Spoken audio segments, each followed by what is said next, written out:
Morning guys, morning from SAVUTI camp in Chobe once again. Very different experience to quiet we had yesterday. Obviously it's dry as anything here. In fact it's so dry, even the ablution block, the toilets, showers, there's no water, which was, it happens around here. Luckily all of us were able to get a shower in last night, all of that stuff. It's quite a small little ablution block, I've got to say, for the size of the number of pitches we've got around here, which is a bit strange, but it is what it is. It's part of the African experience. Last night was really rather special. We saw the whole Milky Way across the sky, really dark. It was new moon, absolutely pitch black. I don't know if you've experienced what absolute silence is, or if you've ever been in a sensory deprivation tank. Last night was something like that. Absolute silence, no sounds at all from the birds, nothing going on around us.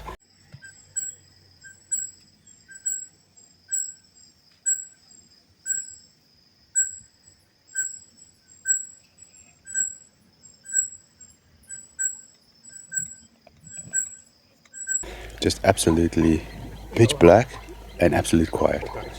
Fantastic experience, gotta say. Yeah, SAVUTI camp. It's the only camp really that you can come and stay at in the Chobe National Park, unless you're with a private tour operator, of course. There are a couple of safari tents over there.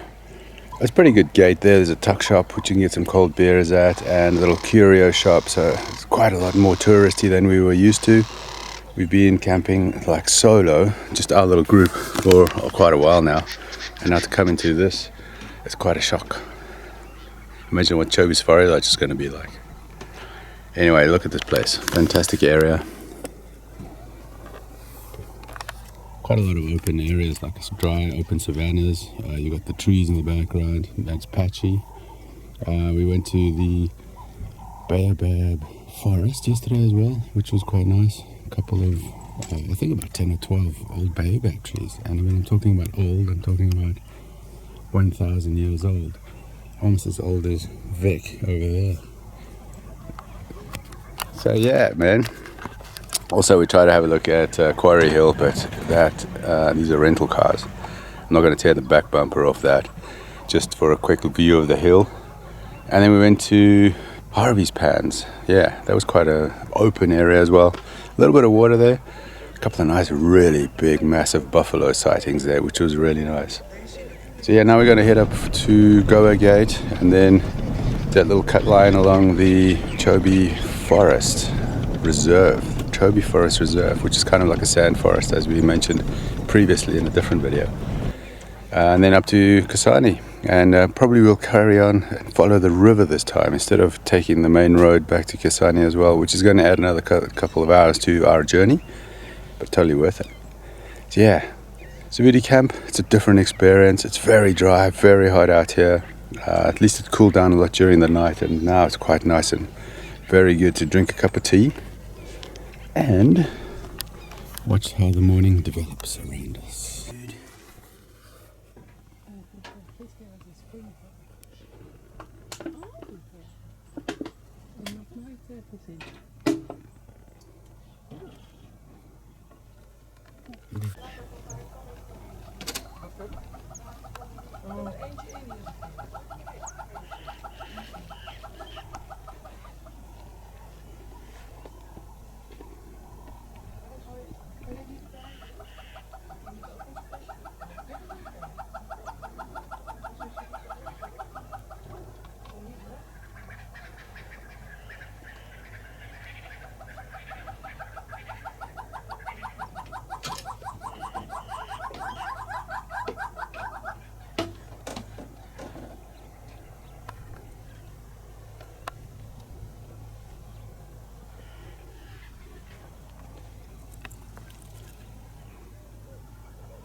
Here's our chauffeur of the day, Vic. Hi lovelies. Cruising through the Chobe National Park on the way to Goha Gate on a nice balmy, I don't even know what day it is, but it's something somewhere in the morning. And yeah, actually a very pleasant place to stay. As I said before, the whole camp needs a little bit of refurbishment maybe, but that's also the African way in some ways. Just if it works, leave it, and yeah, we'll carry on like it is. Very busy, a lot of campsites there, a lot of people. This is actually kind of the low season, but there's still, I think the whole camp was fully booked. As we get to a crossing, and this is probably the proper road to, we can go a bit faster now, eh? No, we do fine, it's 35. But we can't because we're on a game drive after all, and that's what we forget sometimes, right? We're also here to look at the animals. We saw a lovely leopard this morning, which was just fantastic. It just slunk across the road and stopped and had a look at us and didn't really worry about it, which was really nice. It wasn't scared at all, and then about 10 meters into the bush, it just disappears. So it's really difficult to spot game out here. Obviously, you can see it's a lot of green, a lot of tall grass, a lot of new growth as well, which looks like a managed forest, like pine trees or something that they grow for paper and stuff. But out here, it's done by the elephants, so I think the elephants get a cut out of the new forest management or something. But they are good for that, and hippos as well. Hippos maintain the waterways, which we didn't know, which keeps the delta open and flowing, and it's good for the ecosystem. So yeah, as we make our way north to Kasane, I'm going to say Chobe's pretty good. It's a very different experience to Moremi. It's very open on down south near Mababi Gate. There's a huge savanna. If you take the marsh road, it just stretches all the way to the horizon, nothing there.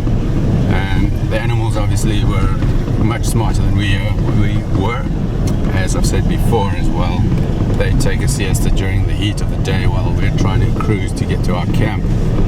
And it's slow going. The sand is really very soft. It's kind of like very soft beach sand.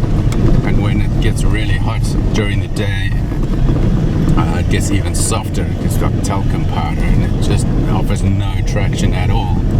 So you're going to have to do about 10 or 15 kilometers an hour, especially if you have a Toyota Hilux, because it doesn't have any rear suspension, and it just bounces and bottoms out if you don't ease off your speed. So it's very slow going sometimes, depending on road conditions. And the Land Cruisers are much more stiff, but they don't do washboards very well, so it's kind of an up and down option. And the other side of it is your budget. We see a lot of the Hiluxes around as well. I think about a dozen different vehicle rental agencies that we've seen, which is unbelievable. The market is huge. I think it's probably getting bigger. They had a really tough time during COVID, which basically decimated their industry, because Botswana's main industry is diamond mining, which makes it quite a very well established country. I think they've got a good infrastructure.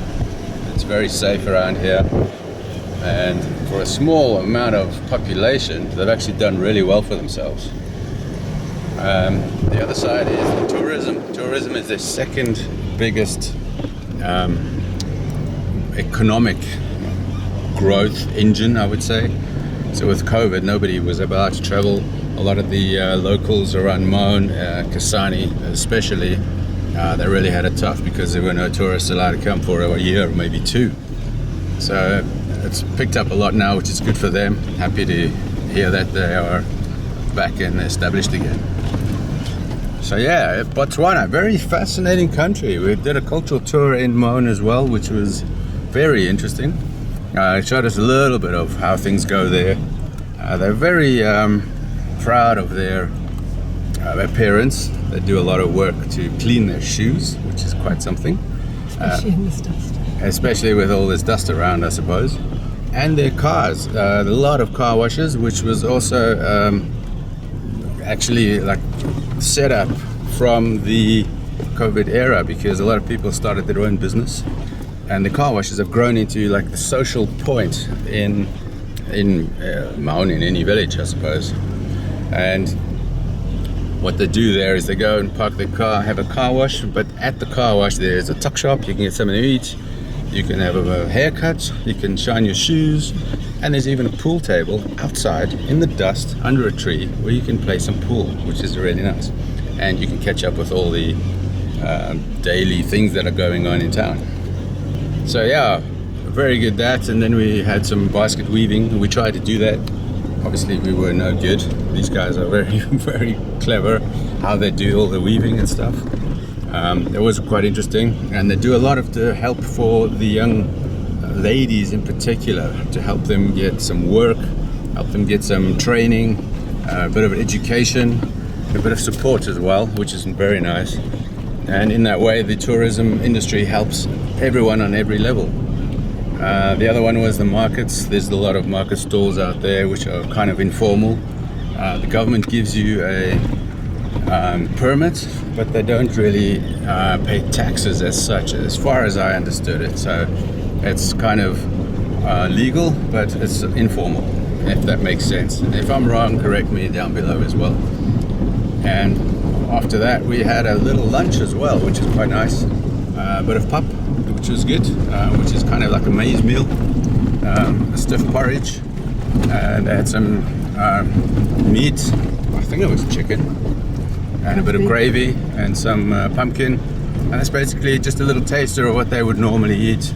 And what they also do is roast or boil their corn, little corn kernels, and then they dry that out, and that becomes like a snack that you can take on the road, like as if it was a bag of peanuts or something, which is also quite cool. Because I think agriculture around here is quite difficult. It's very dry around here. There's another drought this year which has been really tough on everyone. Water is a big thing, especially not only for the animals but also in the villages. As I said already, the ablution block at Chobe, at SAVUTI Camp, was totally devoid of any water this morning, so it made for an interesting session, I would think. So yeah, there's a hillside. We've got a little bit of elevation. Botswana is really flat. I don't know if you know this already, but if you've lived in Holland, it's the flattest country on the planet apparently, but I think Botswana trumps that because it's 10 times bigger. So to see a hill out here is actually quite something special in some ways. Man, yeah, this sand, this perpetual sand, that's unbelievable. That's why the Okavango is so special, because most of the country is this kind of dry, arid, semi-desert conditions, and then you have the Okavango Delta. So yeah, actually I would think Botswana is maybe not even that much on the map internationally, or as well known as Kenya, for example, or Namibia as a safari destination. But it actually offers a whole lot of everything in one in some ways, which is quite cool. It's very accessible. Here is the hillside.